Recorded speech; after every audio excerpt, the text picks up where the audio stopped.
Who else do we have from the Light fam?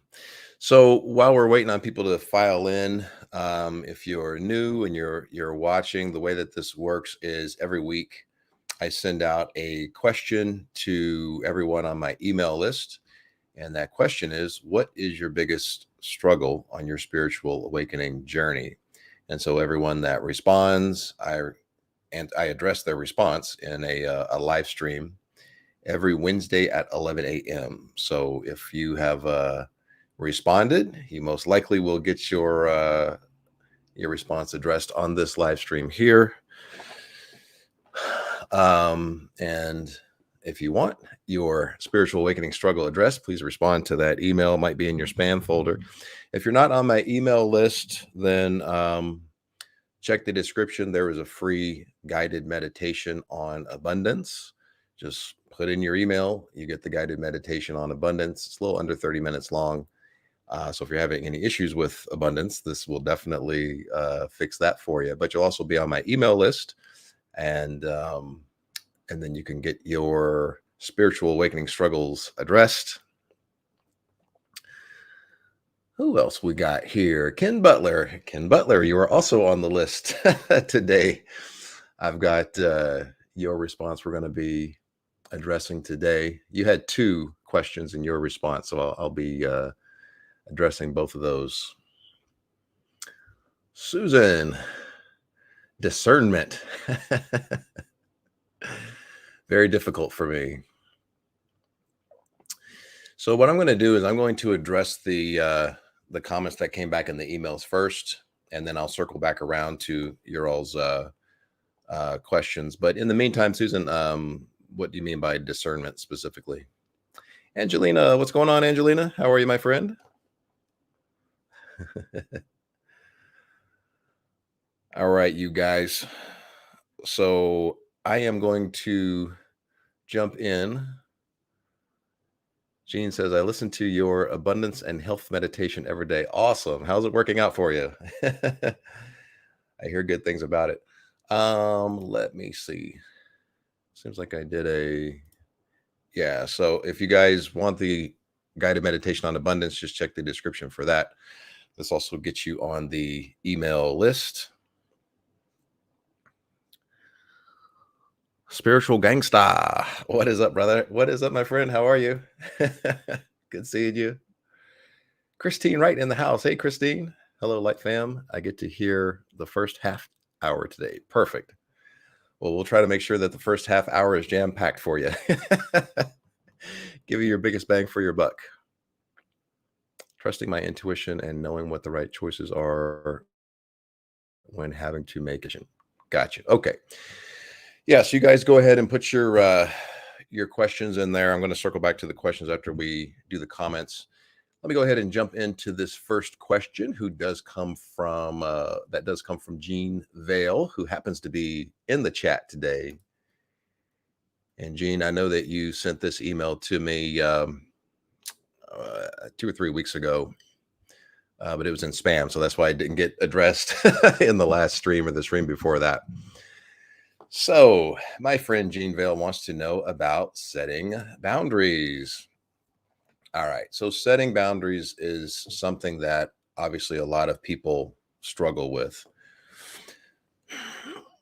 There's a few things with setting boundaries. Number one, you have to feel worthy of those boundaries. You have to feel worthy of peace and joy and just the mental health of enjoying your life. That has to be your number one priority. And you have to believe that you are worthy of that priority.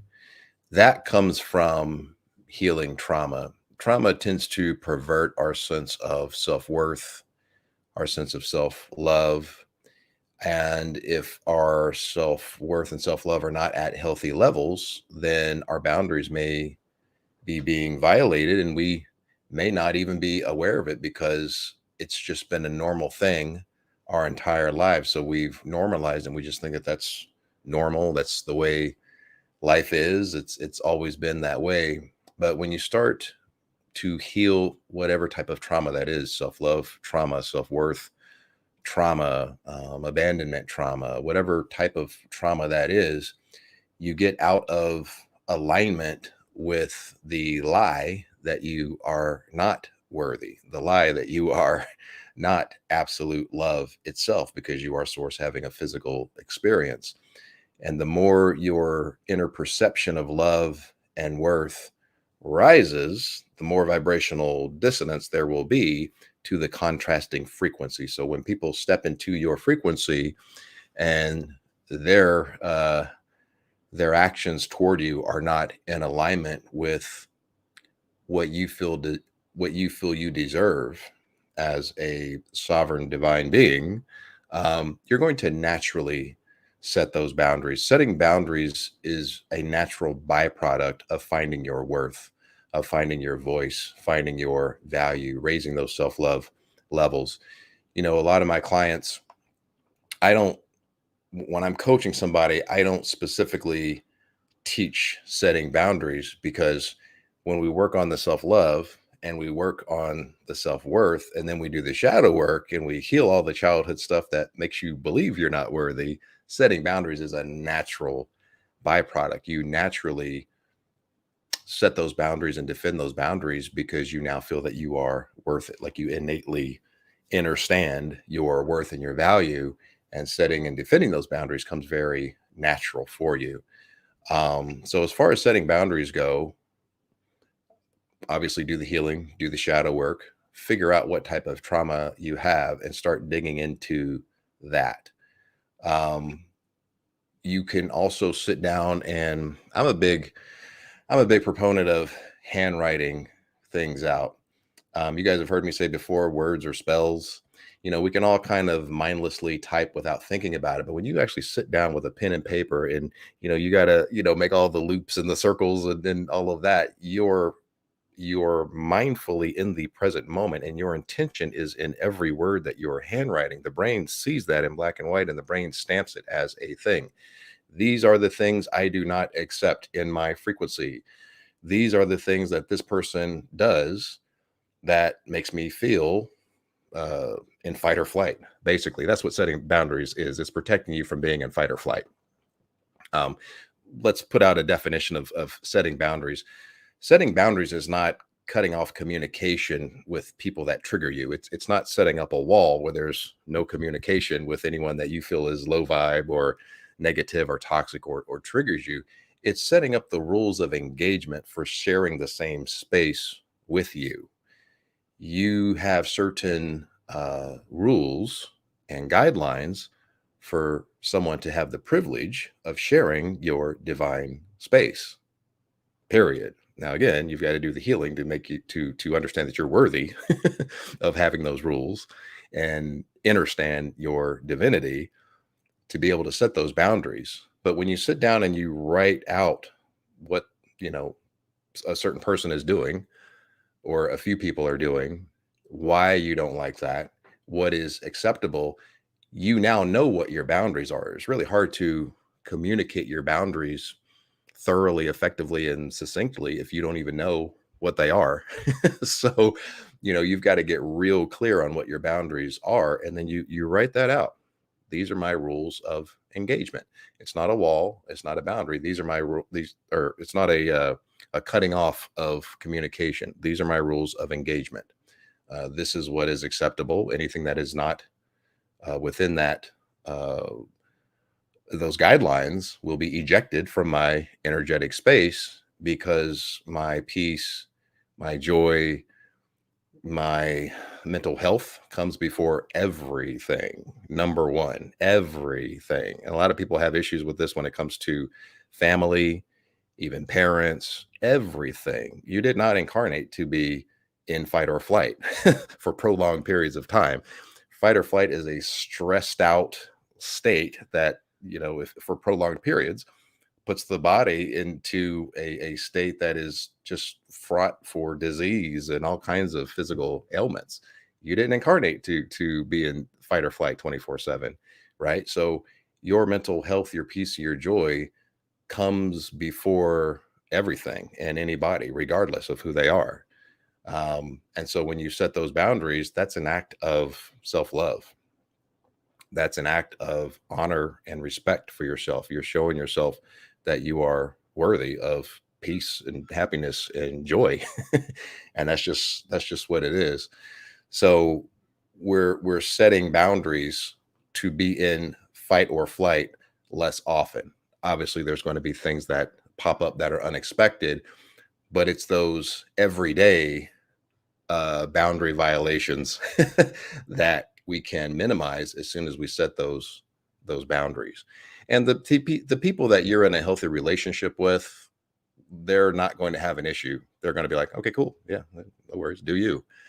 The ones that are taking advantage of you, those are the ones that are going to have an issue with you setting boundaries, because now they understand that they're going to have to change to continue holding space with you. They're going to have to change to have you in their life.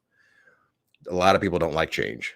So there's going to be some protest there of the ones that are actually violating your boundaries, especially if you're dealing with a narcissist. Now, if a narcissist has to change, that means that they're admitting that they're doing something wrong, which narcissists don't do. Narcissists never point the finger here. It's always pointing at, the other person. Oh, you're this way now because of this other person made you that way, or you're this way because it's never them. No, I'm not that way because anything. I found my worth. I found my value, and I healed that trauma that made me believe that I wasn't worthy. And I've been taking your nonsense this whole time, and I found my worth, and that's no longer acceptable. And so the narcissist you're going to have issues with the narcissist, because the narcissist is going to look at every type of situation except for themselves as to what is causing all that toxicity. But it just is what it is. Again, your mental peace, your mental health, your happiness and joy in life comes above everybody and anything. So I say all that to say, heal the trauma that makes you believe that you may not be worthy of boundaries. Then sit down and handwrite out what your boundaries are. What does this person do that triggers you? What does this person do that takes advantage of you, that emotionally manipulates you, that guilt you into doing something that you wouldn't have done if they hadn't have played the guilt card, or whatever it is? They know what they're doing. They try to act innocent, but they know what they're doing.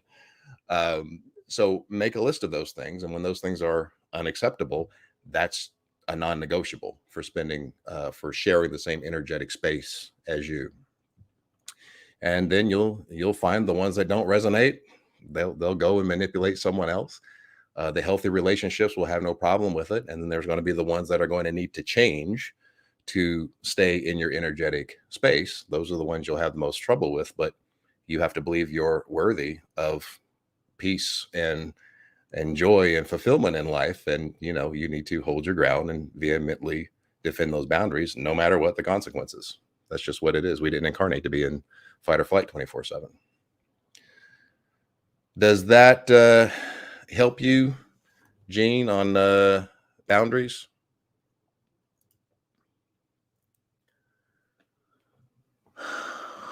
Where did Gene go?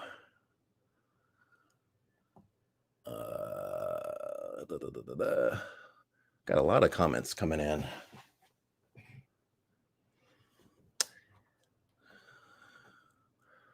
Lane Ostrich. Hey, Lane, how you doing, my brother? Thanks for stopping by. I don't think I've seen you before. Welcome to the Light Fam. Spiritual Gangsta. Hello, my friend. Oh, we've got two Annas. Anna number 1, hello. Anaconda number 2, hello. Hand pink waving. Noah Mora. Oh, it was 11:11. You must be on Pacific time. Welcome, Noah. Sylvia. What's up, Sylvia? I'm going to be circling back to your all's questions after I answer their questions. Let's see. Do I have anything on these banners? Let's see. Check out the website if you guys want some more resources. Obviously, if you're interested in one-on-one coaching, I've got a system now where you can text. So if you're in America or Canada, you can text this number here. We can schedule a really quick discovery call to see if one-on-one Zoom coaching is for you and what you're looking for. If you're outside of Canada or the US, just check the description. You can set up a discovery call through the website. And this is the website. And don't forget to check that description for the free guided meditation. All right, enough promotional stuff. Who else we got here? Lauren. Hey, Lauren, how are you, my friend? She's been waking up at 2 to 3 a.m. for a few years. Yeah. Okay.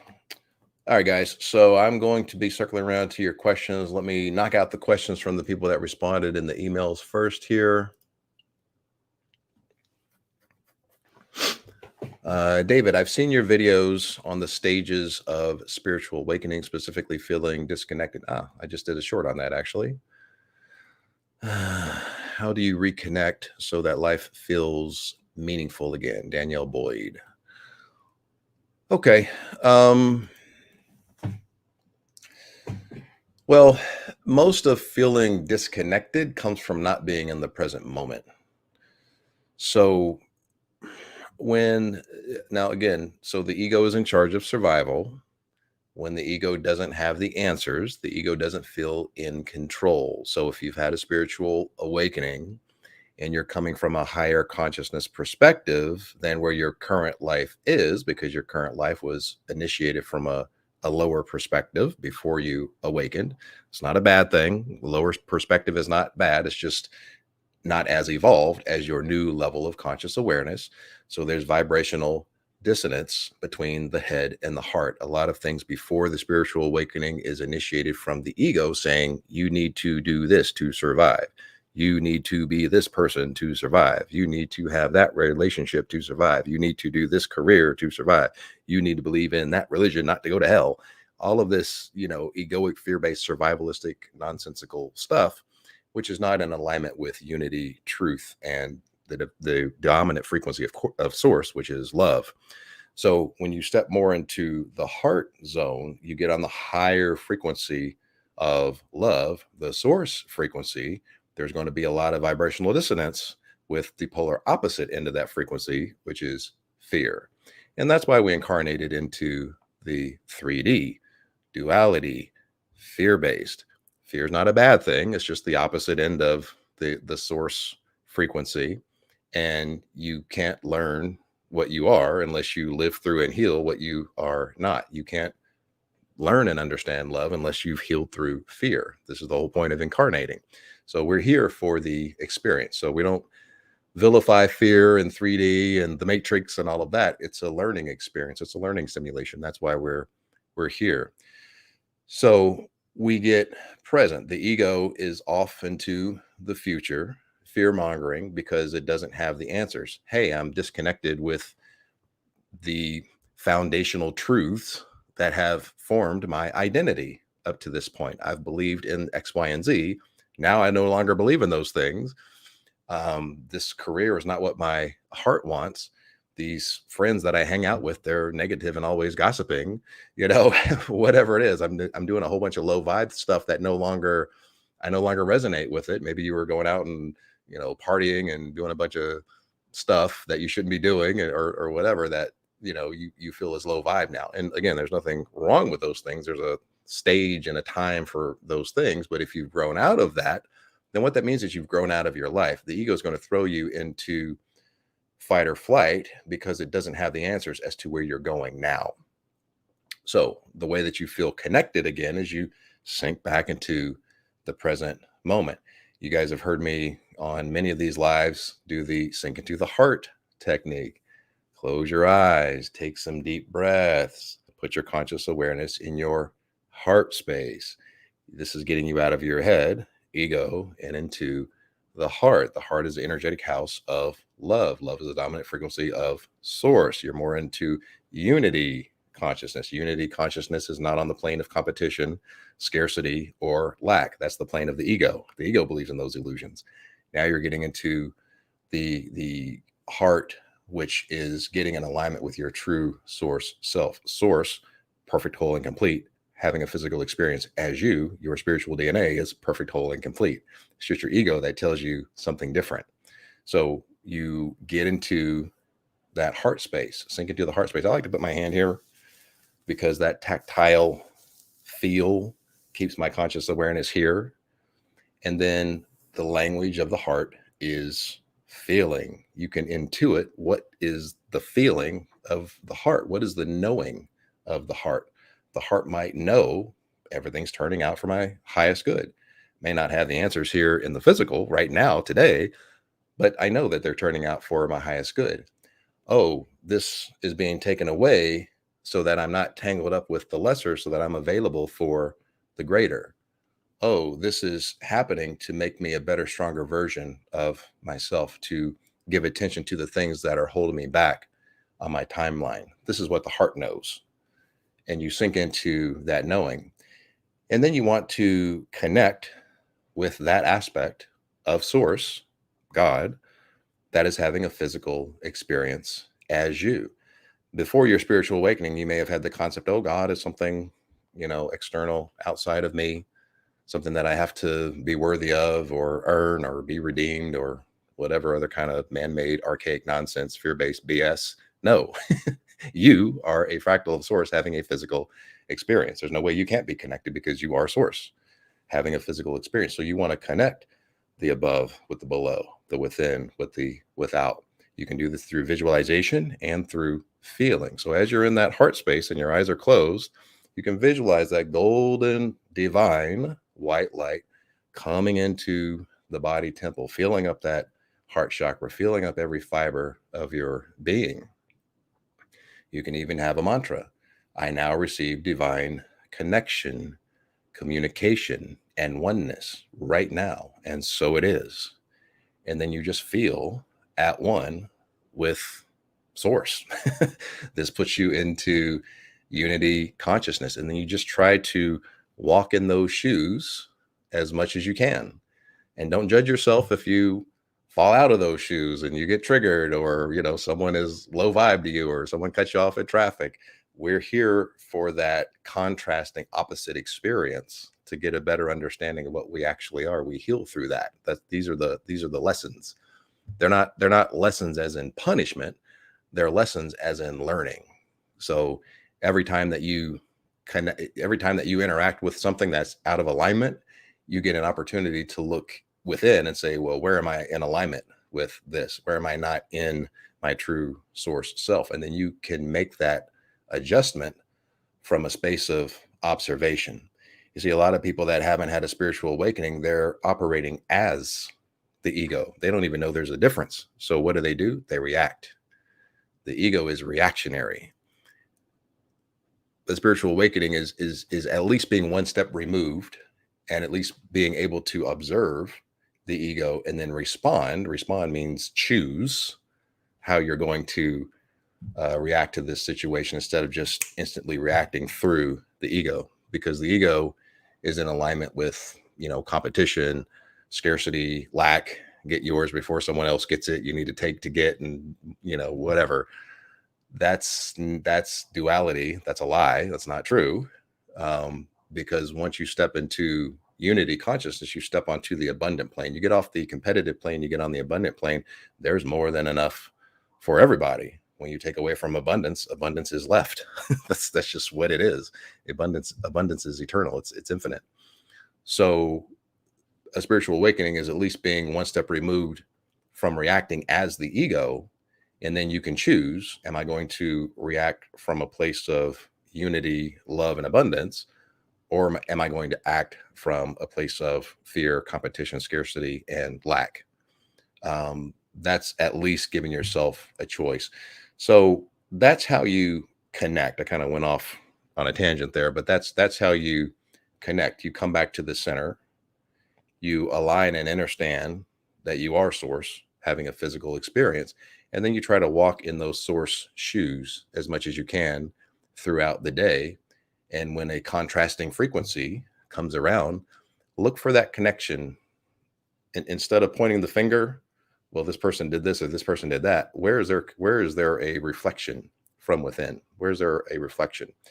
And then try to, if there's a fear there, oh, they're going to think something that I don't want them to think about me, or they're going to take something from me, or whatever that fear is. Really analyze that fear. Is the fear real? Try to debunk the fear. If you're able to debunk the fear, that takes a lot of the emotional charge away from it. The ego is really good at crying wolf when there's not a real fear. Now we need the ego, and again, we're not vilifying the ego. We need the ego to, get us out of a physical survival situation. Those situations are very rare, obviously, but more often than not, it's crying wolf. So, being one step removed from that at least allows you to discern. There's somebody's word that said that earlier, to discern whether or not it's the ego fear mongering or if it's an actual threat. And if it's just the ego fear mongering, you can debunk the fear and then come back from a place of love and abundance and unity. Danielle, are you in the chat? Danielle Boyd?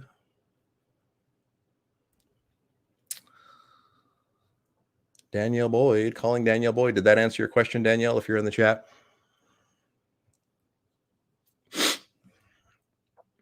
And that word there, meaningful, how to make it feel meaningful again. Meaningful typically comes from your heart. So a lot of times there is unhealed trauma that is on top of that meaningful mission or that meaningful purpose, because unhealed trauma is in alignment with fear.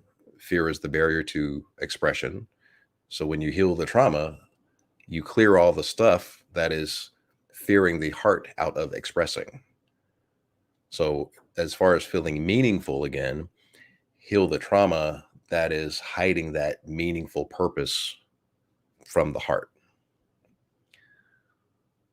Danielle, I don't know if that answers your question or if you're in the chat, but let me know if it did.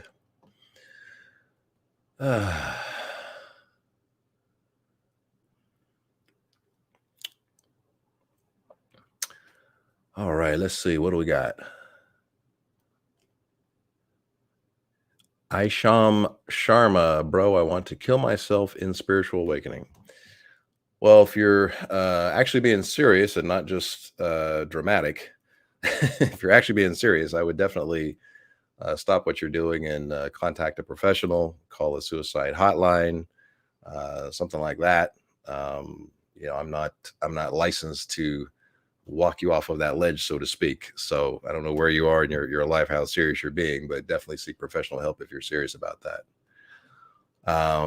But so, all right, I have to get back to these after I do the comments, but what specifically is it about the spiritual awakening that is so life-threatening to you? And then I'll circle back around to that after I knock out these other questions here.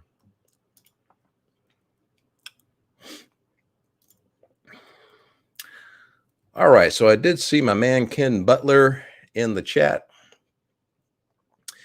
Ken Butler says, how to be more productive during meditation. Should I be saying more mantras or manifesting? I mostly sit in silence, still my brain, and take in my surroundings.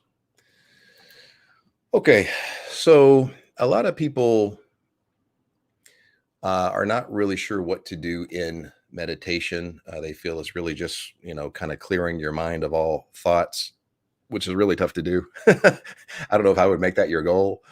As far as clearing your mind of thoughts, it's not that you're clearing them, because I don't think the mind can really stop thinking. It's really more of not attaching yourself to those thoughts. So I like to use the cloud analogy. Each thought is like a cloud that's just floating by. You don't identify as it. You don't take ownership of it. It's not your thought. You're not judging that thought in any way, shape, or form. It's just a cloud that floats by, and that takes the emotional charge away from it. But the bigger question is, what do you do in meditation? Now, there are a lot of meditative practices where you're just supposed to reach emptiness. As a matter of fact, I think this is how the Buddhist monks meditate. They just, find mental emptiness. And there's nothing wrong with that. To me, that's a waste of of reprogramming power. That's what I like to use meditation for, because when you are able to sink into that trance state, you're accessing the theta brainwave state. The theta brainwave state is the brainwave state of the subconscious. Your subconscious identity is what connects to the quantum field and determines what you are a vibrational match to experience. So it's your subconscious identity that is responsible for everything you're experiencing in your physical reality. So to me, sitting there with a blank mind is a waste of mind power, in my opinion, because I mean, one, it's good to get centered. So if you're able to do that, you're ahead of most people. A lot of people just are not able to just get centered. You know, the monkey mind is going all over the place. So if you're able to reach a point where you feel like the mind is completely under control and you're centered, that's great. Now let's take it one step further, because I think there's a lot of subconscious reprogramming that can be done, that we're leaving on the table if we don't do that and we just sit there blank. So once you access the subconscious brainwave state, that theta brainwave state, you're just in that trance state, you're deep. And if you've ever meditated, you know what deep means. Well, you're on the theta brainwave state. Well, now let's throw in some I am affirmations. I am perfect, whole, and complete. I am absolute love. I am absolute abundance. I am absolute health. I am eternal. I am source. You can program your identity to be whatever you need it to be. I am healed. I am powerful. I am strong. I am unbreakable. You can reprogram your subconscious identity to be anything that you want it to be. And you just want to kind of say that I am mantra. You might want to have 2 or 3 of them. Say them over and over until there's no emotional charge to each mantra. So let's say that you're having an issue with self-love. Well, if you say I am love, you're going to have some emotional charge, because there's some unhealed trauma. If you're having self-love issues, there's some unhealed trauma that makes you believe you're not worthy of love, or that your identity is not love. There's a disconnect there. So you're going to have some emotional charge or a feedback with that particular affirmation. So you keep drilling that home, keep saying that until there's no emotional charge around that specific affirmation. And then you go to the next affirmation. I am strong. Maybe you need some strength in your life. Some things are happening that you need to stand up for yourself or set some boundaries, whatever it is. You can reprogram yourself. So I like to do that. And then what I like to do, you know, I don't know. I've got a pretty spiritually evolved community. So I like to connect with my spirit guides. This is where I love to connect with the spirit guides. You guys have a team in the unseen that are on standby that want to help. This is a perfect time that you can just simply invite them in. You can make in a declaration. I now invite in my spirit guides. And you can ask some questions. What do I need to know for my highest good? And then you just want to be still and present, perceive, and use that intuition. And the intuition is that small, still voice that is like an antenna out into the astrals, and you just perceive. What are my next steps for my highest good? And then you're just quiet and still and perceive like what comes through. They're there to help. So yeah, that's what I would say as far as what you should be doing in meditation. Should I be saying more mantras, manifesting? Yeah. So yeah, that's my answer for that.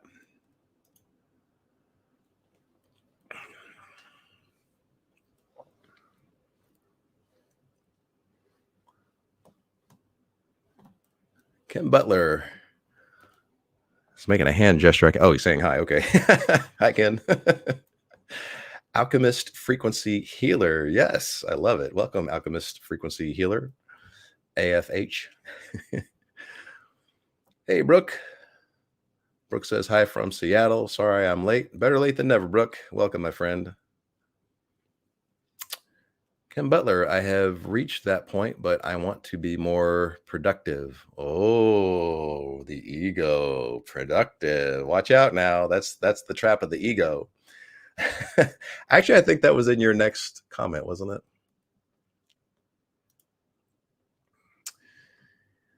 Integration of my higher self. I have moments where I feel stuck, could be growing or going deeper into my spirituality, but I'm not sure. All right, so let's address feel like you could be doing more. I want to be more productive. Okay. So this is interesting. The ego, how do I say this? The ego feels if the ego is being productive or doing something, then it's worthy. One of the things, especially about humans in general, but one of the things about Western society is our egos are hardwired to believe that if we're not doing something, if we're not being productive, then we're wasting our time. We're not growing. We're not worthy. And this is not true. There's no rule that says you have to be doing something or you have to be productive um, to be worthy.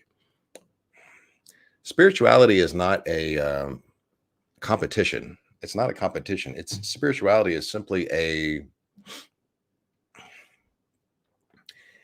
a higher awareness of being, a higher awareness of reality, where you're seeing through the illusion of the 3D, seeing through the illusion of duality, seeing through the illusion of what the ego wants you to believe is a threat to your survival. Now, sometimes there are genuine threats to your survival, but the largest part of it is not. It's the ego fear mongering. So it's not so much about being productive with spirituality or becoming enlightened. Becoming enlightened and being more productive is a byproduct of just living from unity consciousness. Spirituality really is just coming into alignment with more of your source self, which is unity. And the more that you get out of believing the traps and the pitfalls of scarcity, competition, and lack, which is duality, the more you're spiritual, the more enlightened you are. It becomes a byproduct of it. So you don't want to make being productive or becoming enlightened or the spiritual guru or whatever as the goal.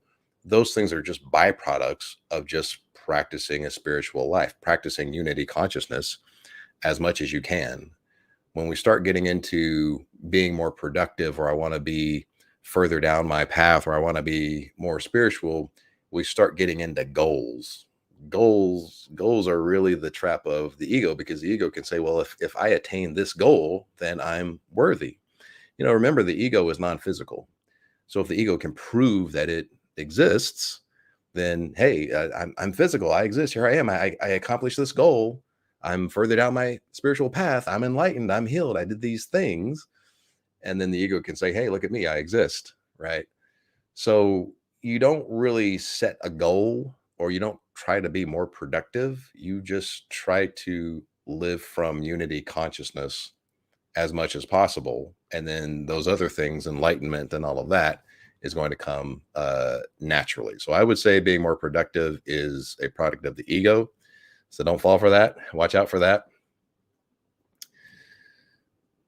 Now back to your question, integration of my higher self. I have moments where I feel stuck, could be growing more or going deeper in my spirituality, but not sure. So the last part of that question is basically what I was just saying about the ego, but integration of your higher self. Integration of your higher self is, are you acting as your higher self? Are you asking the question, what would my higher self do in this situation? Are you stepping into the shoes of your higher self? Are you acting as your higher self would act? The more frequently that you are acting the way your higher self would act, the more frequently you're in a space of higher consciousness, which is going to make your concept of your higher self identity just more on your timeline through habitual habit. So the more that you are acting as your higher self, your concept of your higher self, how would my higher self act? The more you're in that frequency of higher consciousness. This is how my higher self would act. And then because that's your habitual action every day, that concept of higher self becomes your identity simply through habitual habit. So I would say, what are you doing on a daily basis to act as your higher self? Are you stepping into your higher self's shoes? Are you acting as your higher self would act? Are you asking, what would my higher self do in this situation? And that's going to help bring your higher self into your timeline. Does that help, Ken?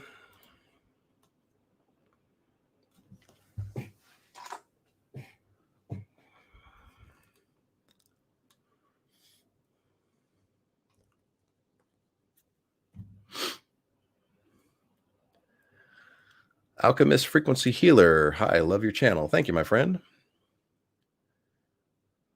Ken. Sorry, I tried to turn the mic off with that sneeze. Excuse me, guys.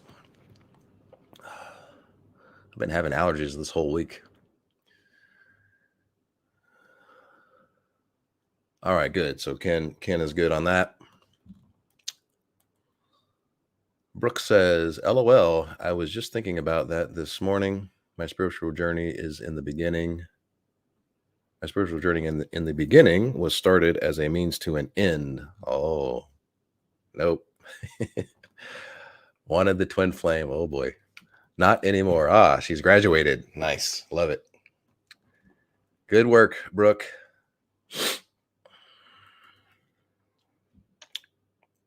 Sorry, guys. My eyes are all itching. And Katrina says, bless you. Thank you, Katrina. I appreciate you, my friend.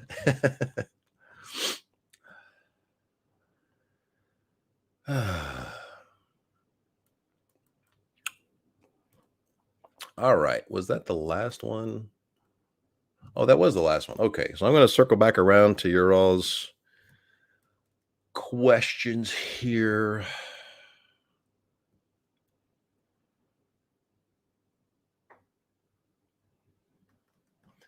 I guess let me go to the top here and see how many of these I can get through. What do we got? 15 minutes. Okay, Jean Vale. Hello, David. Question. I'm very new to this spiritual awakening and learned about twin flames in the journey. Oh, in January. Now I keep seeing videos about identifying narcissists. Are twin flames often narcissists? People are often narcissists. You don't want to have that. So unfortunately, there's a kind of a bubblegum theory out there with a lot of these twin flame channels that believe that your twin is your highest love. Your twin is not your highest love. Your twin is not this person up on a pedestal that glows and has a halo and white light coming out of their armpits. It's not your highest love. It's just your catalyst. Your twin flame triggers you like nobody else because it's a mirror. It is you. It triggers you into healing the trauma that is keeping you from living your life purpose. Now, if you guys ride off into the sunset, that's icing on the cake. But your spiritual awakening is number one in the eyes of the universe. It's not this ride off into the sunset romantic thing. It's for you to have a spiritual awakening so that you heal all the trauma that's keeping you off of your life purpose. That life purpose might be validating yourself for the first time, using your voice for the first time, stepping up and defending your honor for yourself and your respect for yourself, going after that dream that you thought that was impossible, being of service to others when you didn't think that that was possible, living in abundance, living happiness, finding your self-worth, finding your self-love, curing that anxious attachment style, curing that abandonment trauma. That's what the twin flame is for. And that's why they're so tumultuous. The soulmate, that's more, that's usually more of the long-term romantic right off into the sunset type of thing. But the twin flame is not necessarily your highest love, because it's also you. This is why, if you think about yin and yang, to say the twin flame is your highest love would be saying the highest love for yin is another yin. That wouldn't make any sense, right?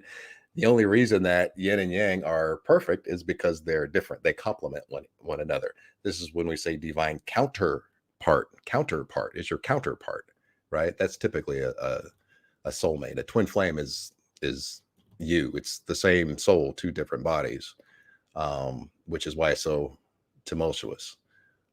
So anyway, to answer that question, yeah, a lot of twin flames can be narcissists.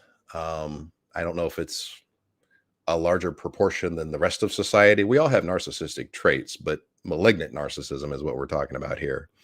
So I don't know if it's a thing that twin flames are more. I don't have the stats on that, but don't have twin flame up on a pedestal, because it's not your highest love. It's just to show you where you need to heal so that you can be, Gene 2.0.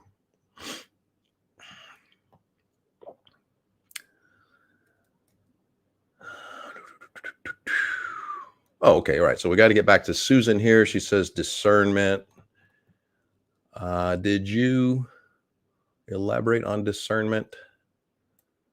Oh, you did. Okay. Trusting my intuition and knowing what the right choices are when having to make a decision. Well, that's going to come from your heart. So trusting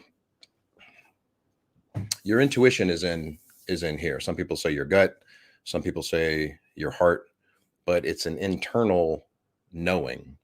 I have a saying that I liked. I made this up. So first voice intuition, second voice ego.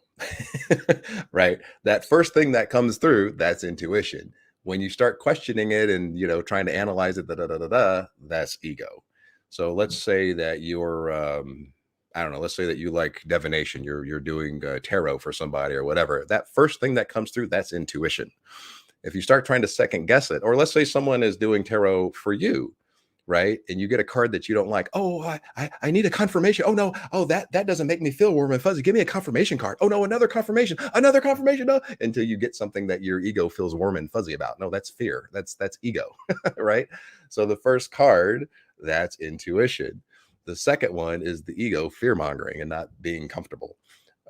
So this is the same way with intuition. If you are having a disconnect between the heart and the head, the ego says, well, what if this, what if that, how are we going to survive? What will they think of me? All of that. If it's in alignment with fear, that's typically the ego not having control of the answers, which throws the ego into fight or flight. Your heart is just a knowing. The heart may not have the logical answers that the left side of the brain might have eventually. The further you get down the road, the heart just knows this is the right course. The heart just knows. That's just what it is. When you start second guessing, that's where you're starting to fall more into listening to the ego. And you can always ask for signs. What do the signs say? Ask your guides to give you a sign. And then the next time you see maybe a particular number that reminds you of that situation, or a particular song that reminds you of that situation, or it's going to hit you like a ton of bricks, and you're going to get your confirmation. So let me know if that helps.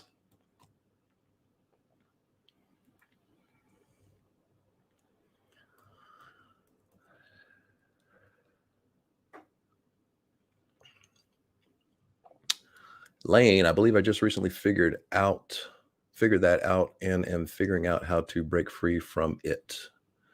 Oh, I must have missed something. I don't know what it and that is.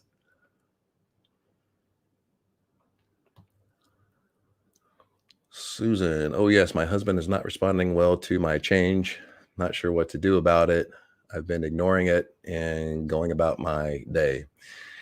Yeah, unfortunately, ignoring it is not going to solve the problem.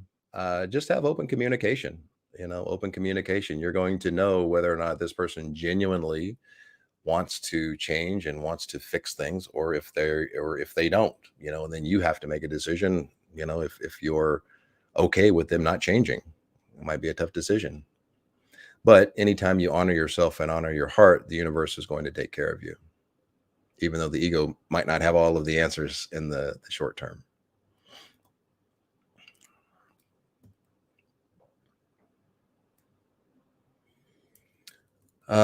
Sylvia, can I ask a question? Starting to feel pain in my belly, my hands, my back. How can I heal that? First, I would say visit your physician. See a doctor first, just to make sure that it's not something medical. I'm certainly not licensed to give medical advice, but and assuming the doctor says you're all good, what you may want to do is try to bring in that golden, divine white light that I was mentioning earlier. You can just sit with your eyes closed, take some deep breaths, get centered, visualize and feel that golden white light coming in through your crown chakra. What helps a lot is if you visualize that golden white light as a liquid. So you can visualize it as like a waterfall. It's just a golden white divine waterfall just coming into your crown chakra, going into your body temple. And then you can imagine all of your chakras opening. It sounds like, again, assuming it's not a medical thing, but it sounds like you may have a blockage in your chakras, like there's some blocked energy there. The great thing about the chakras is that they're conscious. They respond to intention. So you can have the intention of opening and clearing and grounding all of your chakras, bring in that golden white light, and not only visualize, but feel that golden white light and that heart chakra, and visualize a big green sun. Visualize and feel, don't just see it, but feel that golden white light here. And you can visualize a blue sun opening the throat chakra. So try to do that technique and just try to blast open your chakras. And then also just declare that you are the epitome of absolute health. I am absolute health.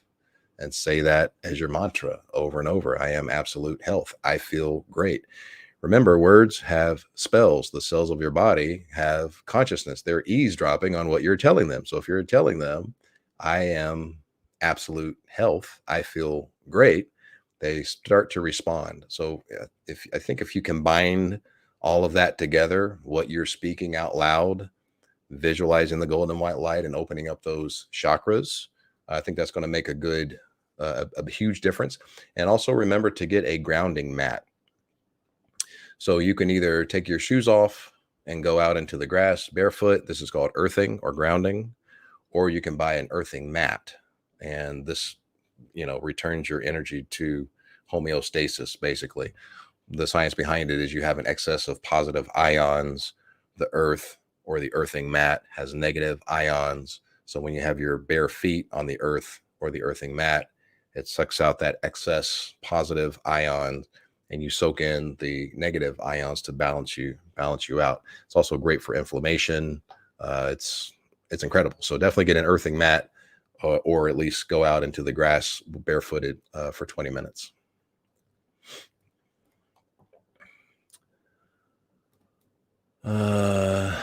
Let's see. Okay, Gene Vale is on the twin flame thing here.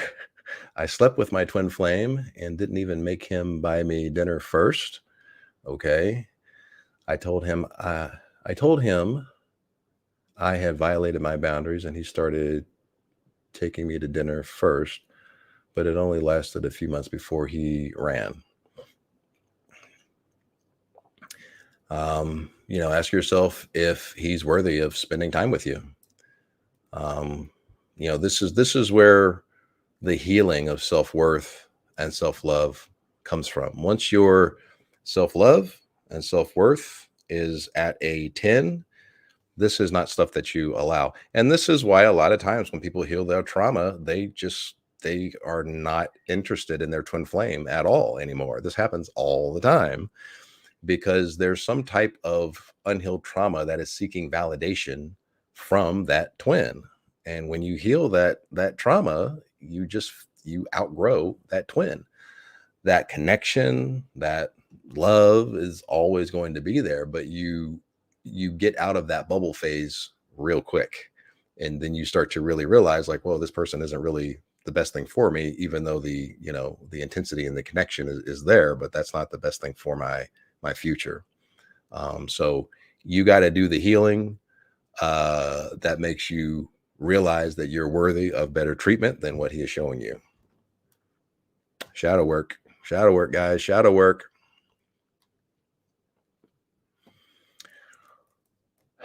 Lauren, I've been waking up at 2 to 3 a.m. for a few years. Will I always wake up at that time? It kind of depends. Are you getting the message when you're waking up? A lot of times that's when your guides or your higher self, they're trying to get a message to you. They're trying to get insight to you. They're trying to get guidance to you. Are you writing down whatever is coming? Are you asking, what is it you're trying to tell me? Show me what it is you're trying to tell me. Show me the purpose of waking me up at this same time every night. You got to interact with the guides and get the message, so that that stops happening if you want it to start happening. But what's interesting is when you start interacting with them, all kinds of very interesting magical things start to happen. And then it becomes fun, right?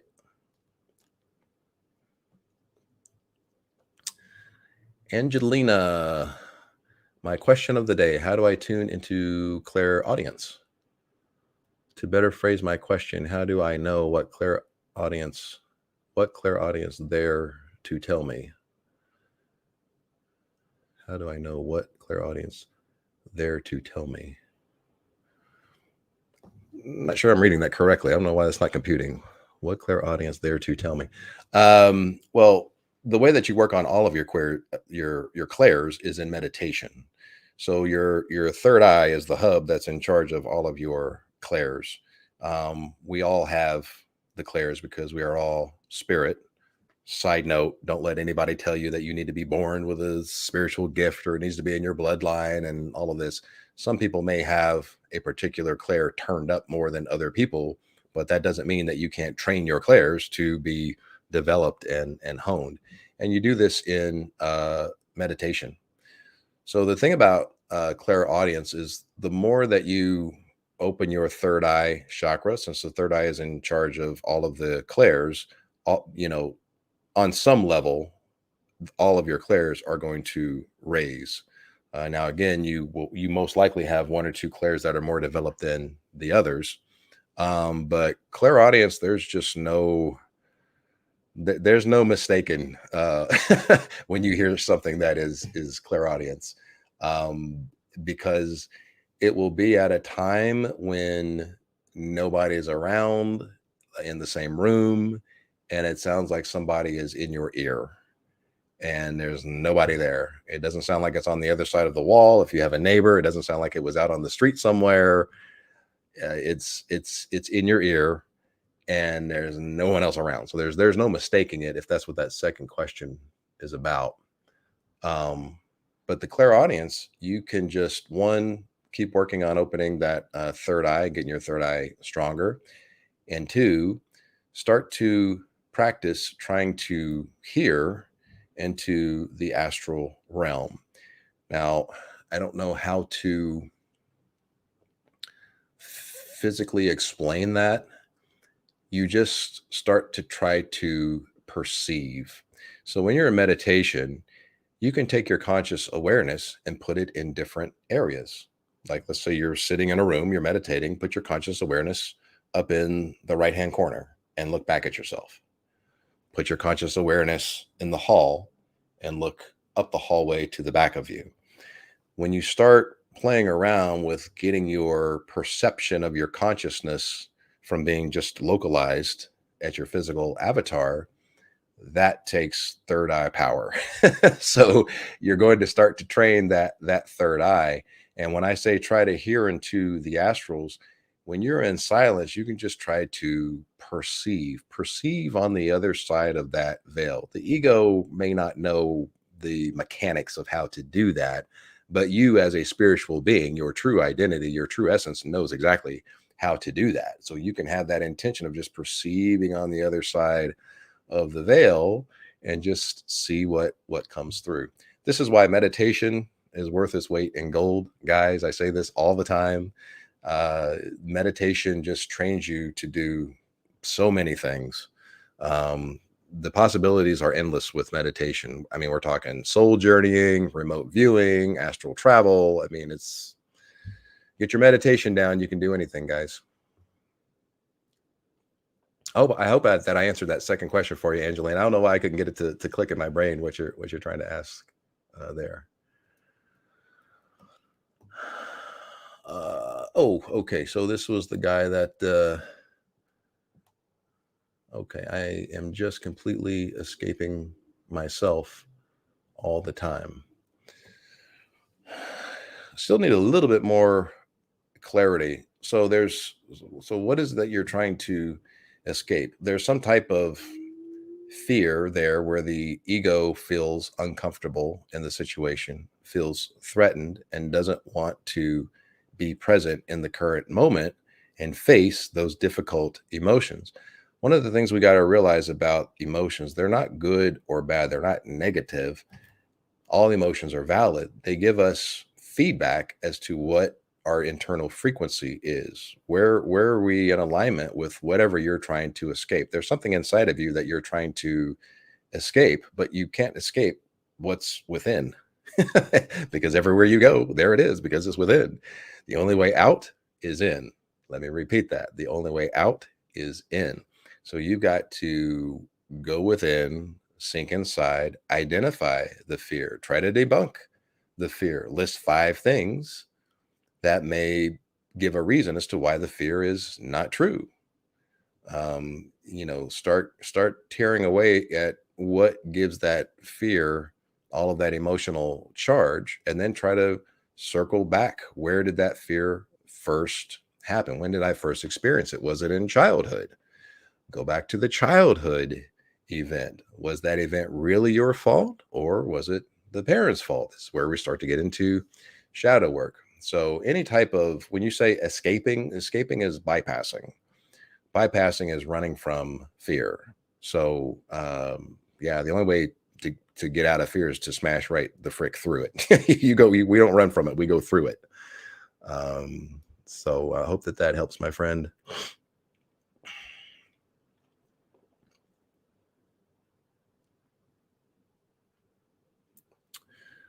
Lane says, I meditate a lot and get centered. In your opinion, is it better lying down or sitting? Oh, sitting for sure. I mean, for me and anyone that I know, when they lay down, myself included, they go to sleep. Your body is just trained to fall asleep when you're laying down. Now, there definitely have been times where I've laid down with my crystals on my chakras, because when you're laying down, you can have them on you. But usually when I'm doing that, I'm trying to astral project, which means I kind of need to be in that in between awake and sleep state, the hypnagogic state, to actually pull off an astral projection. So you need to be laying down for that. But if you want to stay lucid, meditating, yeah, do that sitting up, definitely.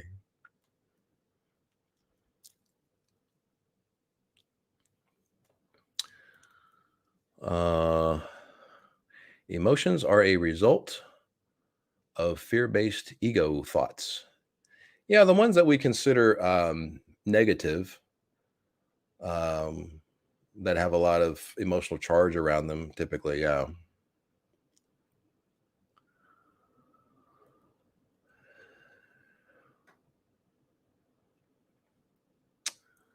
Jackie, hi, Jackie. I don't think I've seen you before. Hi, when we open up spiritually, is it normal for our light to attract negative entities? All right, so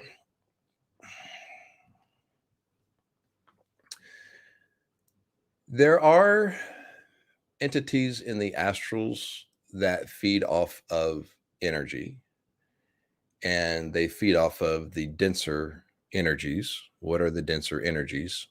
Basically, anything in alignment with fear. Fear is like the number one thing that they can feed off of. Um, so as long as you, so what is the opposite frequency of fear? Love, because it's the dominant frequency of source. So this is a situation where if you are in your source self, you are identifying as source, having a physical experience, and you understand that there cannot be anything higher, stronger, or more powerful than you because you are a source having a physical experience. They can't even share the same space with you. One, they don't want to because you're not their food, because you're not in a state of fear. And two, it's such a vibrational mismatch that they're not really allowed to share the same space. Opposing frequencies can't share the same space. When you say, does our light attract negative entities? I might be picking up a little bit of religious programming there, where there's, devils and hell and demons and sin and all of this type of stuff. If you're coming from that type of a fear-based background and programming, and I'm not saying that you are, I don't know you, but I feel like I'm kind of picking up some type of a religious background. That's a fear-based background. This is why religious people should never astral travel because your thoughts will attract what you're thinking. And if you're believing in hell and demons and all that type of stuff, that's exactly what you'll see in the astrals. So I don't know if you're coming from that type of a background or not, but your source, you're the highest of the high. That's what it is. And there's nothing that's stronger or more powerful than you. So as long as you hold that frequency, and that's your inner standing, that's your inner identity, those things can't even share the same space with you. So I wouldn't worry about that too much. And when you say, does our light attract? Also understand that darkness is not bad, because source is also the darkness. Otherwise, source wouldn't be all things. Yin and yang is a thing for a reason. Your darkness has your superpowers because there's things in your darkness that is repressed that the ego put there because the ego believed that those things are a threat to survival. So you go into your darkness to find that hidden knowledge. Why is it hidden? Because it's in the darkness. You go into the darkness to find those superpowers, and then you're well-rounded. We don't like just staying on one side, the light, because it's out of balance. And anytime you're only in the light, you're fearing the dark. Fear is the opposite frequency of source, which is the opposite of a spiritual awakening. So we don't want to be one of these. I see, and again, I don't know if you're that type or not, but a lot of these false light channels that just stay on the side of the light and they obsess about the light, it's out of balance. Source is also the darkness. Source is everything, So I just say that to say, don't be scared of the darkness. There's nothing that can hurt you. Your source.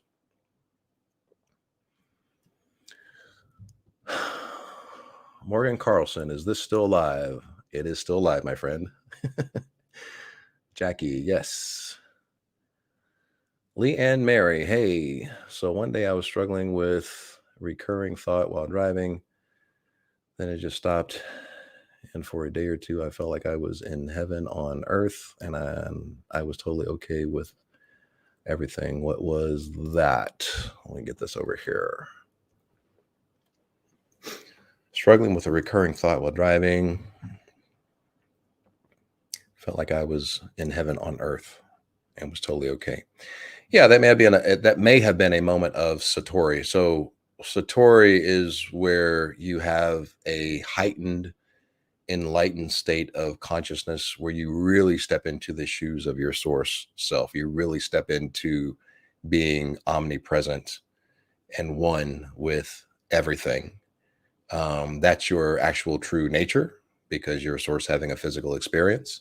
And yeah, you stepped into that for a day or two. That's your higher self letting you know what you actually are, and to not fear whatever it was that you were feeling at the time, the recurring thought. So that's the actual, what you were feeling for those 1 or 2 days is the actual truth. Don't let the ego throw you off with that reoccurring fear thought. That's your higher self giving you a message of what you really are.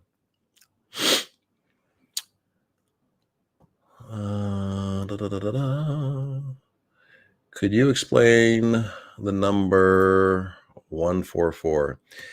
I don't really get into that. I haven't done the research on it. So I might be speaking prematurely, but it just smells of ego to me. The ego loves to have titles. Oh, I'm 144. I'm a chosen one. I'm a light warrior. All of that is ego. The ego loves to have a special title. So basically, when you're a chosen one, you're basically saying all the people that you consider are not chosen, they're not source. No, source is the ones that are not chosen. Source is these people over here that are not 144. Source is the one over here that is not light warriors. There's no fight between light and dark, which is what a lot of these false light channels want to. They're growing huge subscriber bases off of fear. You know, light warrior.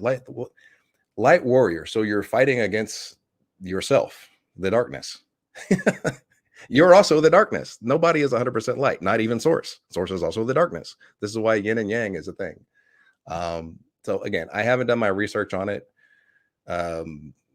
But the ego loves special titles. Oh, I'm a child of the Most High. Okay, so these other people over here that are not children of the Most High, they're not also source or God having a physical experience. We love to be in a special group. The ego loves to feel special.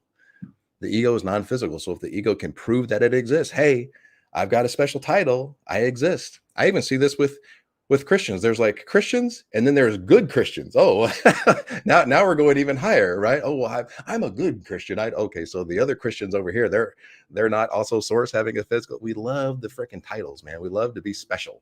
It's all ego. Real enlightenment and spirituality needs no title. Does not need to be special because that's not unity. That's not unity. So, and I'm sorry, I'm not going on a tirade on you. I just see this so much, and these channels are getting huge off of this fear, and people are just eating it up, hook, line, and sinker. It's crazy.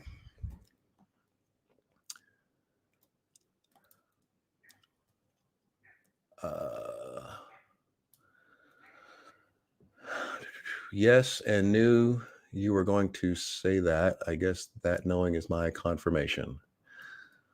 I don't remember the Susan. I don't remember the question, Susan, but I'm glad that I answered it for you. Can you upload this video? So want to watch it anytime. Yeah. So the lives, they automatically post as soon as I finish.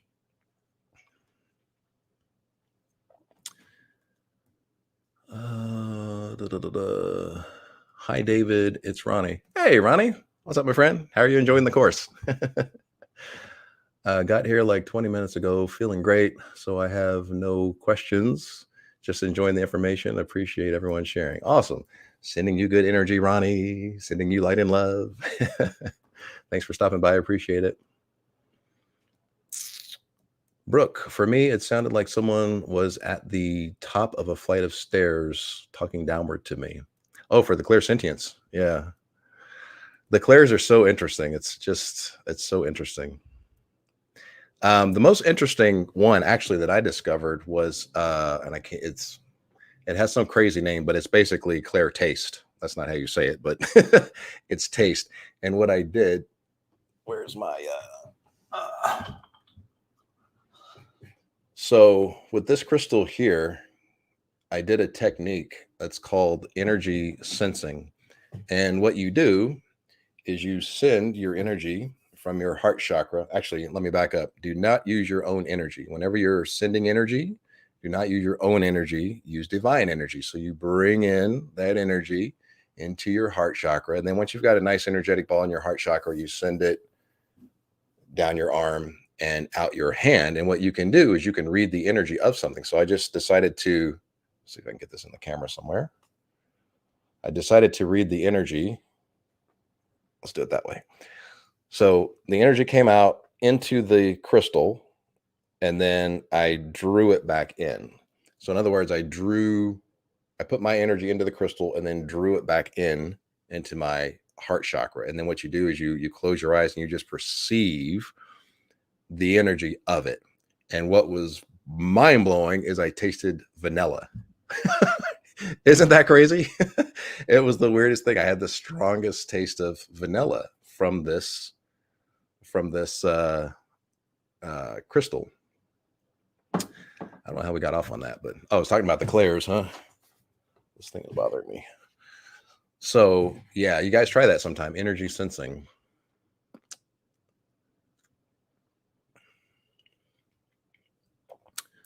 Angelina, that helped. Thank you. Awesome. I missed the is before the there. Oh, on the second part of the question. Life of Mim. Hi, Life of Mim. I don't believe I've seen you before. I get very dizzy after meditating. So I'm not sure what type of meditation you're doing, if you're doing your own meditation or if you're doing a guided meditation.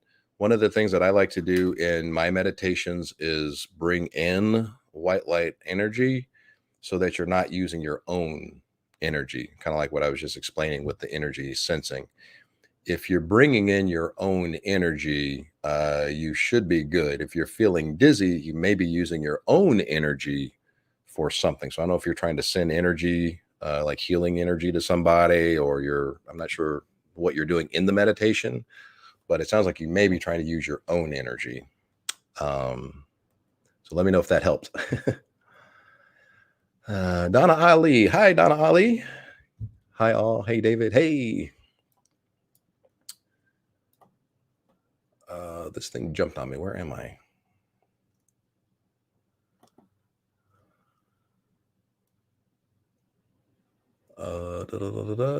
Okay, that's where I left off. Accidentally deleted it, but I was driving and ruminating on bad thoughts when something switched, and I felt secure, happy, connected for the day. I was also seeing shadows. Any idea of what that was? It depends. If you're seeing shadows out of the corner of your eye, those could be shadow people. So a lot of times when your third eye opens, you'll start to, see things from the astral. I've read a lot of things that say that your peripheral rods and cones pick up a different portion of the light spectrum than your forward rods and cones, and the astral plane is on a different light spectrum that our physical eyes aren't physically made to see, but there's a portion of our peripheral that can see that portion of the light spectrum. So that might be what you're picking up. And again, I'm not a scientist, I'm not a doctor. I don't know if that's true, but I've read that in several places and it makes sense to me.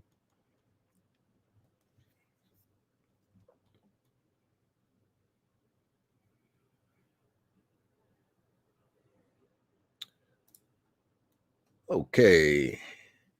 Before entering into the astral travel, best learn to protect with shielding. No fear needed, just be aware. Yeah. You also want to make sure that you're in a good place.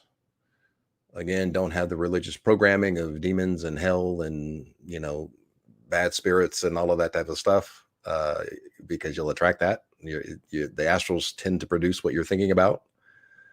But also make sure that you're in a good, healthy, open-minded, non-fear-based place. Shielding is fine as well. You can envision a white light bubble around you that just dissolves anything that's out of alignment with your highest good. The astral is pretty responsive, so just make sure it's responding to the right thing.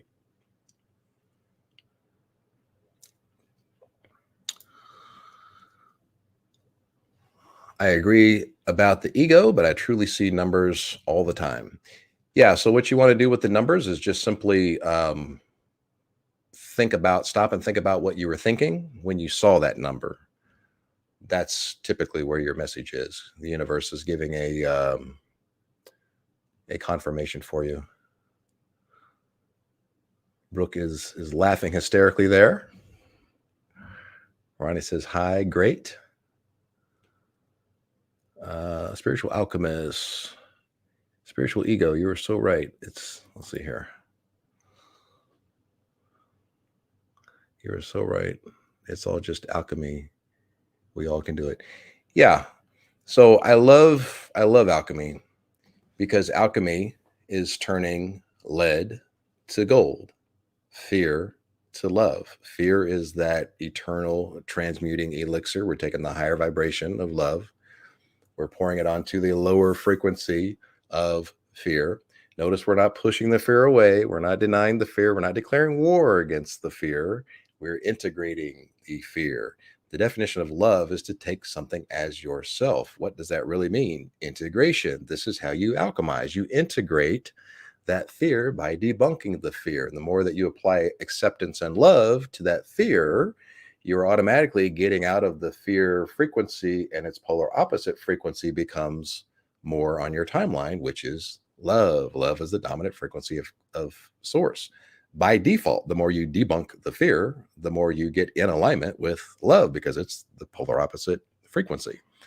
So this is how we do alchemy. Oh, look at Donna Ali. Donna Ali gets a oracle pull, guys. Thank you, Donna. I appreciate you. Let me get the dust off of these oracle cards here.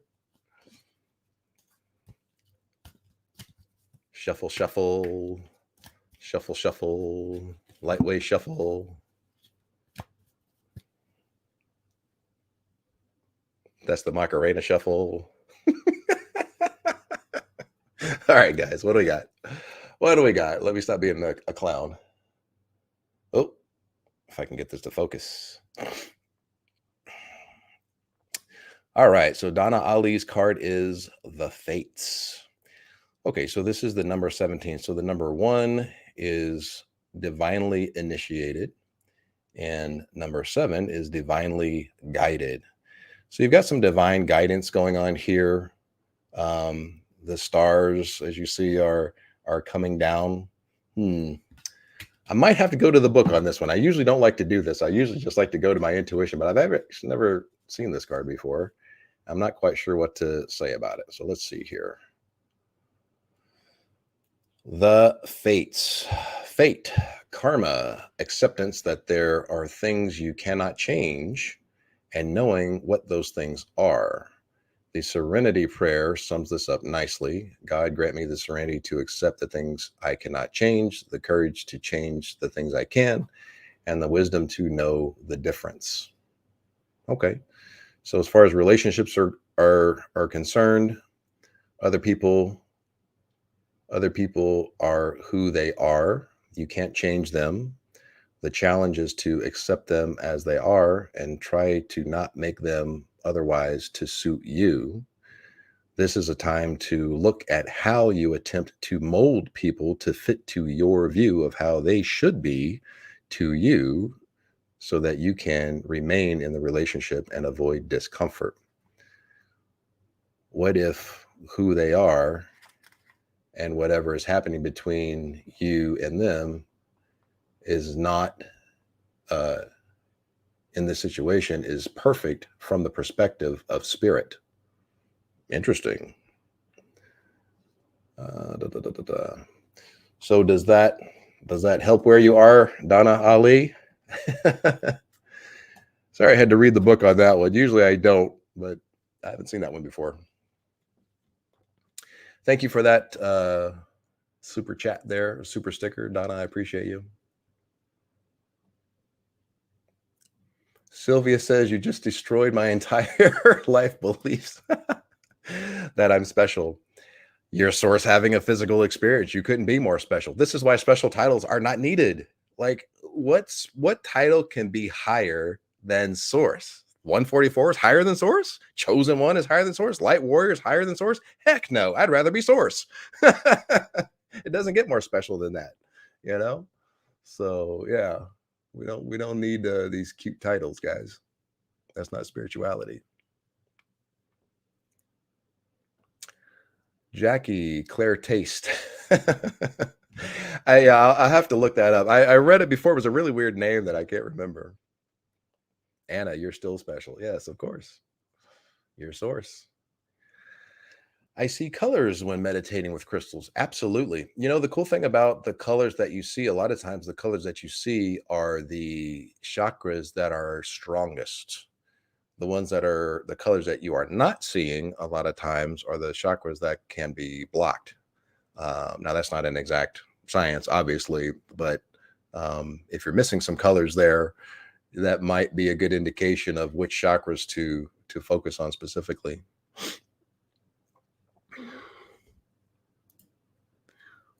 What are shadow people? Oh, my favorite. So shadow people are not bad. Shadow people are disincarnate souls that have to use a certain amount of energy just for you to see them.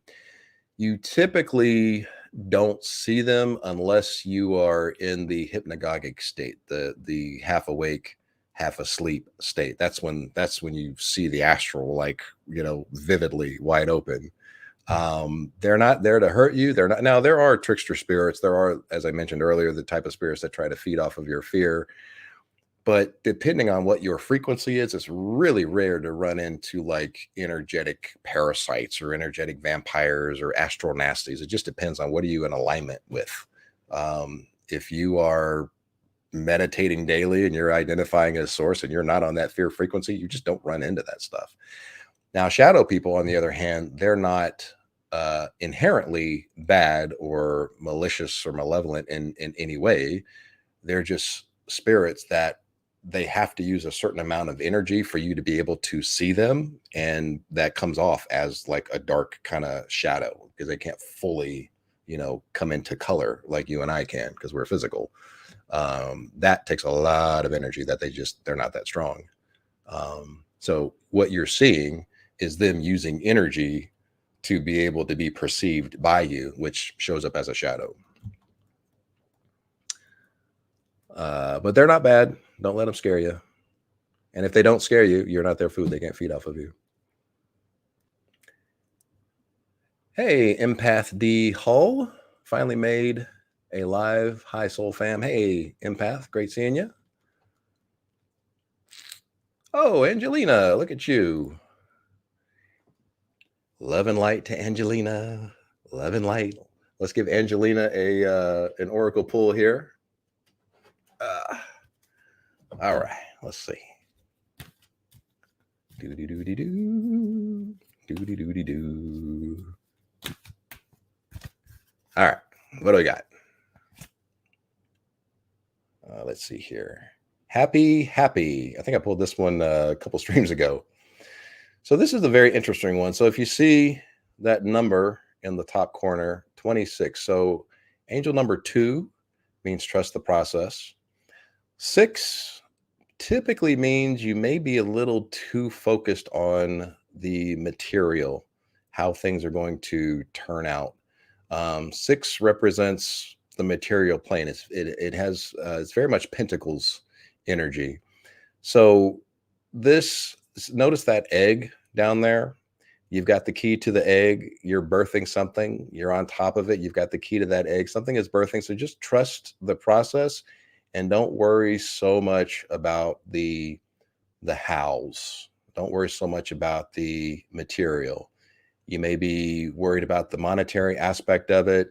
How am I going to finance this, or how am I going to make money from it? But you're birthing something that you just need to trust the process with. Stay in that good, happy frequency. And there's a hummingbird there. Now, the hummingbird represents persistence. Persistence wears down resistance. So this card basically just says, keep showing up, trust the process. Don't worry about the hows. The hows are the domain of the universe.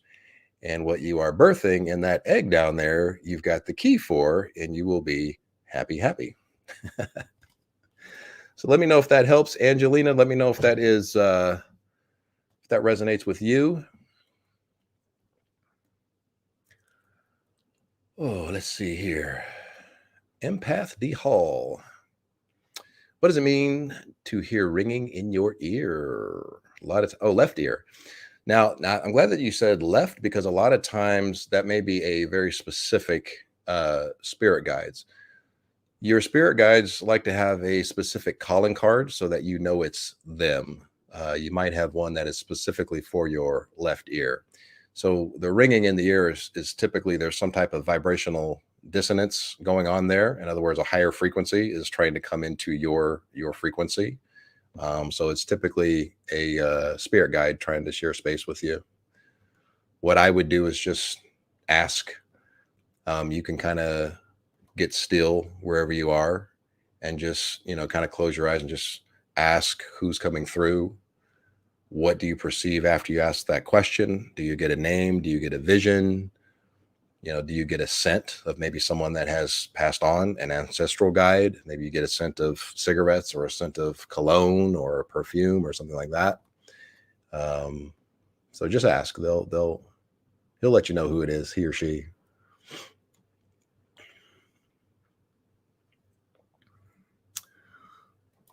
So Gene says, my crystals are still in their Amazon box. I have no idea what to do with them. Now I'm curious. Well, crystals are awesome for transmitting energy. So I like to meditate with them. Like I'll put this one on my head, my purple amethyst, purple crown chakra color, put it on my head when I'm meditating. And that helps to transmit the energy through. They have incredible healing properties. They carry their own frequency, so you can put them on, whichever chakra or wherever you need some healing, and it helps to get the misalignment of that particular spot on your body that needs alignment. It helps to get that injury or whatever you've got going on there in alignment with the frequency of the crystal. So just, it would help to get a crystal book to know what each crystal is for, so that you'll know how to use them.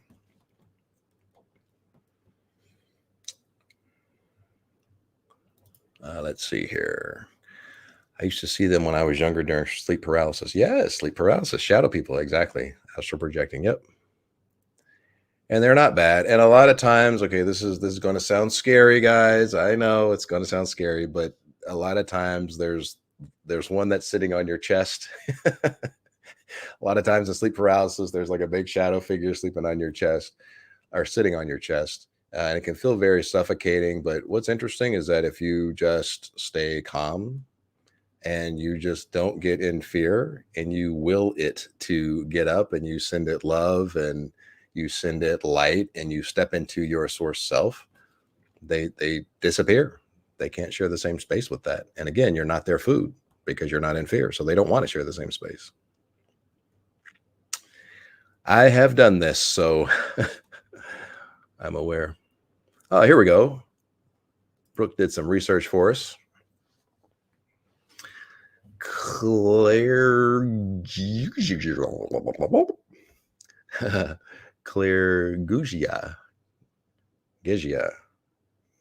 Claire Gegia.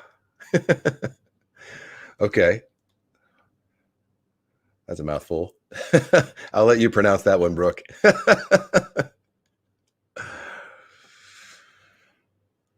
Let's see. Sleep paralysis is astral projecting. No, it's a jumping off point. You can project from there. When you're in sleep paralysis, you see the astrals, but you haven't projected because you're still in your body. Is that the soul coming back to the body? No, the soul hasn't left yet if you're in sleep paralysis. It comes back when you come back from the astral plane, if you projected. Oh, so Angelina says that does resonate with her. Good. Okay, good.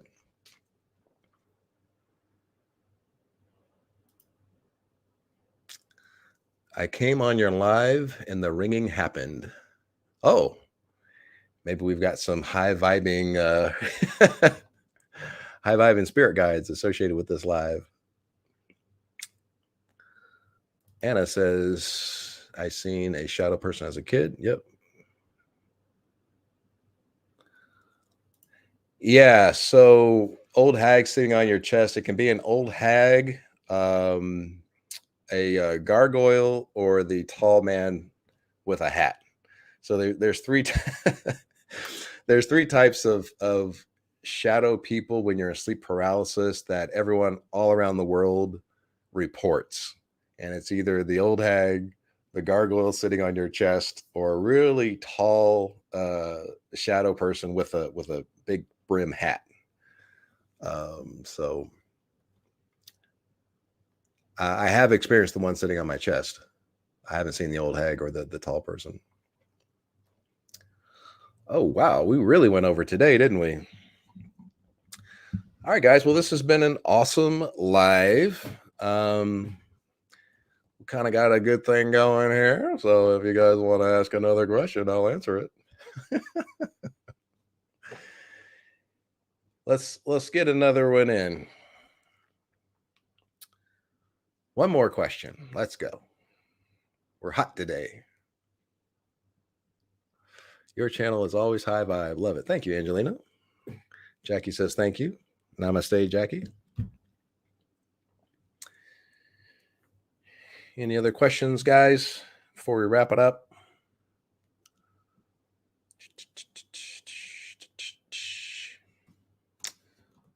While we're waiting on a question, don't forget to check the description for your free guided meditation on abundance. You'll get on my email list, and then I'll get that question out to you. What is your biggest struggle on your spiritual awakening? And then I will answer that. I will answer your response on the weekly live stream. If you are interested in one-on-one Zoom coaching, send me a text. We'll jump on a quick discovery call. Let's see, what do we got over here?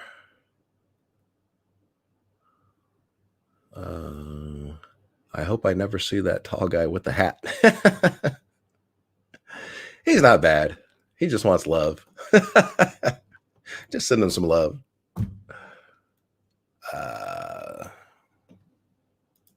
Let's see, do I have anything else? Oh yeah, and this is the website.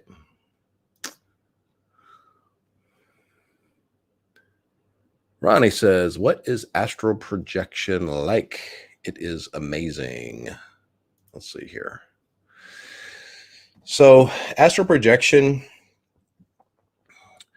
you've got astral travel, which is basically remote viewing. So you're sending your consciousness to a different place or plane or destination or wherever, and you're experiencing that. But astral projection is an OBE, it's an out of body experience. Like you literally see your body like way over there. And it's amazing. You can do anything. You can access your Akashic record. You can see what you looked like in one of your past lives. You can see your spirit guides. You can go to the Great Pyramids. The adventures are just crazy. I do have astral projection videos, guys, so don't forget to look on the channel for astral projection. I've got what is astral projection and then how to astral project. I've got 2 of them.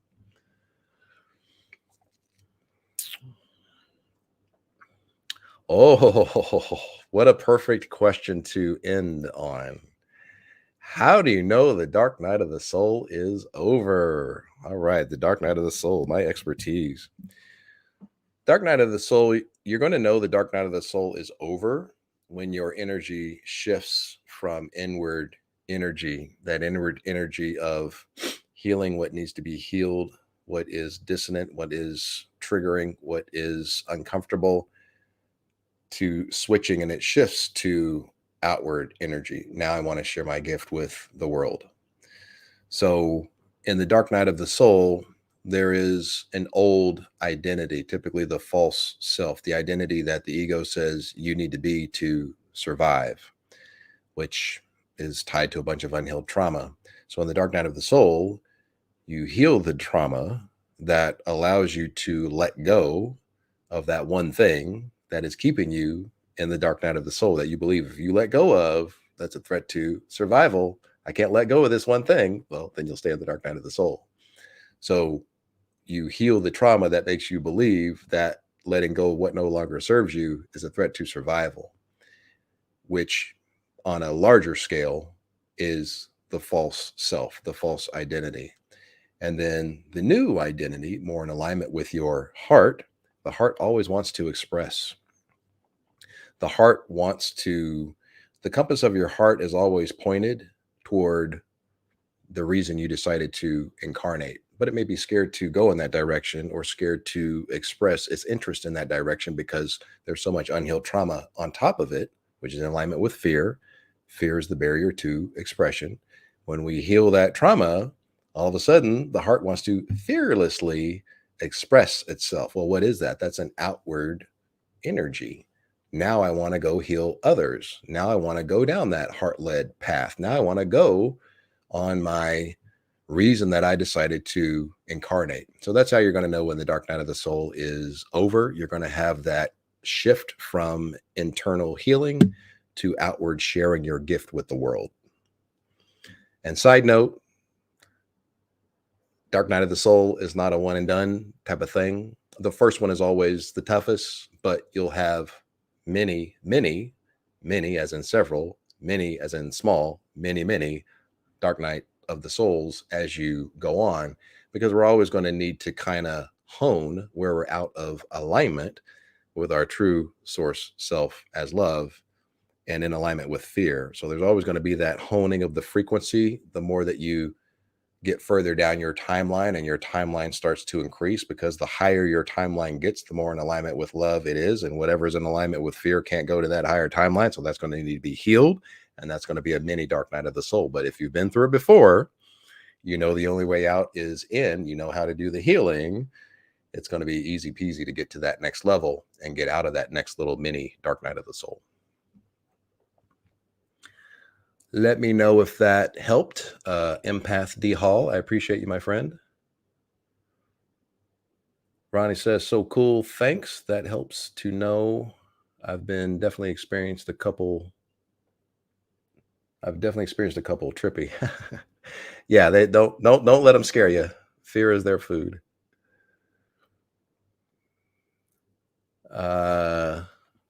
Empath D Hall says, right, it seems like a repeated cycle in some way. Yeah, the universe is going to keep bringing around that same frequency that you are holding within, because it's a vibrational match, until you do the healing to where it's no longer in alignment with your internal frequency. So the universe doesn't bring that around as punishment. A lot of people, humans are just programmed into punishment and reward. The universe doesn't punish. It's a vibrational match. That's what it is. So there's something inside that is continuing to draw in that repeating cycle, and you just heal it, and then it won't keep coming around. But it's not a punishment type of thing. All right. Empath says, I appreciate that. Thank you. All right, guys. Well, shoot, we went 1:45. I mean, 1:45. My goodness. I think that was the longest stream in Lightwave's history. I love you guys. If you guys believe in this message, a message that is not chalked with fear, hyperbole, and just sensationalized nonsense to get subs, if you believe that this message is empowering, please let the algorithm know that you like what's going on over here at Lightwaves. Not only hit the like button, but share it. That's what the algorithm really picks up. When you start to share this stuff, even if people are like, oh, I don't want to watch a 2-hour live, just send it to them and tell them to take small bites. They don't have to watch the whole thing, but just, send it to them and tell them to take small bites here and there as they need it. What they need is most likely going to show up at the perfect time. That's how the universe works. But every time that you share to as many people as you can, you're allowing a platform that is trying to give empowering information a larger voice in a community where the false light channels are all preaching fear, which is not empowering. It just keeps people in fear. And fear is very polarizing. That's why people subscribe. Oh, I gotta get my daily dose of fear. It's a chemical response. It's a chemical addiction. Oh, I gotta go subscribe to this channel over here that's always preaching fear. They're just playing on people's psychology. But the larger this channel gets, the more we can put out empowering information, and we start to break the fear nonsense, because fear is the opposite of spirituality. It's amazing that people call a certain thing spirituality as they're preaching fear. It's like, no. Are you serious right now? Anyway, I'll get off my soapbox. I love you guys. I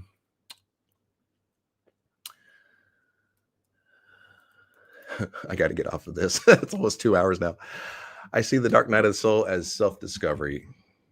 What are you discovering? Your true self, your real self, not the false self, the real self, the source self, the real you. The real you is whole, perfect, and complete, eternal, absolute power. This is your 12th millionth life. You are eternal. It's all a game. The ego makes you take it too seriously. All right. Namaste, everyone. I appreciate you, David. I appreciate you, Lou Kaiser. I remember you from the last live. I really appreciate you showing up. I love my regulars. Thank you so much. Sending light and blessings your way. We got Divine Interactive Feminine Brooke. We're sending her some thank yous. We got Empath D Hull with the Namastes.